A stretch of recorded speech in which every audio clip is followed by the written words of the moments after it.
সবাইকে আমার নমস্কার। কয়েকদিন আগে ভারত সরকারের বাজেট দেখলাম।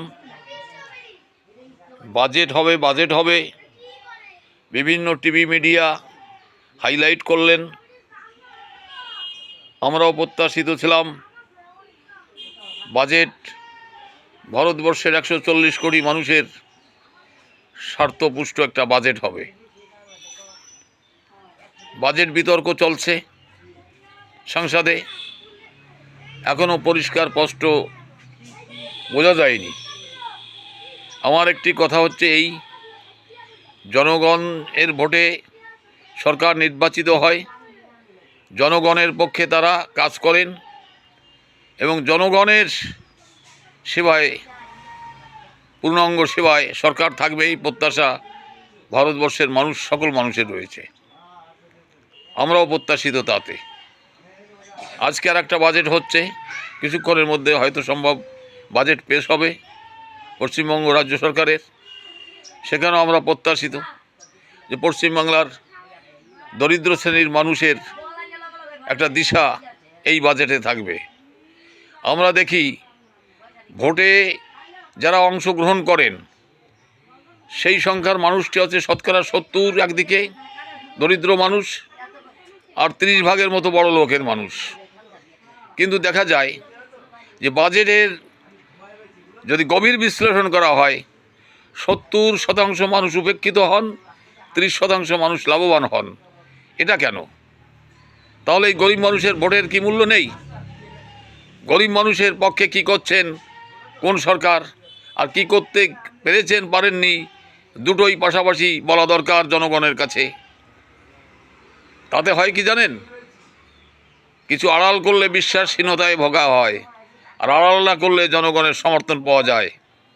আর একটি মাত্র কথা, দুর্নীতি সর্বত্র যে মুখরিত হচ্ছে টিভি, অন্যান্য সংবাদপত্রে, তা সত্যিকারের বামফ্রন্ট যেমন প্রথম দিকে একটা নীতি ঘোষণা করেছিলেন যে পচা আলু বস্তায় রাখা যাবে না, সব পচে যাবে। তাই পচা আলুগুলোকে ফেলে দিলে সরকারের বয়সের বাড়ার সঙ্গে সঙ্গে কিছু দুর্নীতি ঢুকবেই, বেনজল ঢুকবেই, এবং তারা ঢুকে সুবিধাবাদীরা বিভিন্ন রকম সুযোগ সুবিধা নেবে, সরকারের ঘাড়ে দোষ দেবে। এটাই হচ্ছে তাদের কাজ। আবার যদি কখনো সরকার না থাকে, তারা আর একদিকে চলে যাবে। এই যে সুবিধাবাদ রাজ ভারতবর্ষে, শুধু পশ্চিমবাংলায় নয়, সারা ভারতবর্ষে আছে।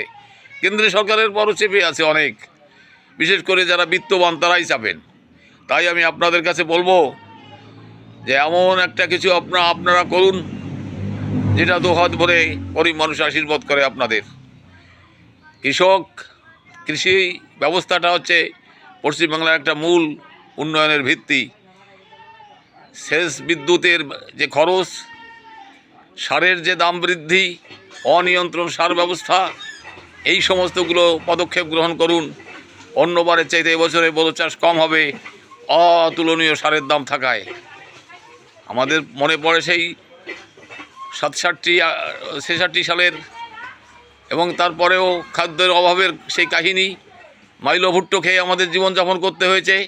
3 দিন 4 দিন 5 দিন 10 দিনের মধ্যে ভারতের সঙ্গে দেখা হয়নি, এমন একটা অভাব এক সময় গেছে। কিন্তু একথা স্বীকার করতেই হবে, জ্যোতি বসু কিন্তু আর কিছু করুক আর না করুক, লক্ষ্মী বেঁধে রেখে গেছে পশ্চিমবাংলায়। অর্থাৎ ইরিগেশন বাড়িয়েছিলেন তিনি, সেই সেচ ব্যবস্থা আজকে বন্ধ হতে চলছে, দাম দিতে পারছে না বলে। বিদ্যুতের বহু লাইন কেটে দিয়ে যাচ্ছে, আগে কাটা হতো না, থোড় মুখে ধান, তখন এসে লাইনটা কেটে দিয়ে যাচ্ছে বিদ্যুৎ কোম্পানি, মাঠে মরছে।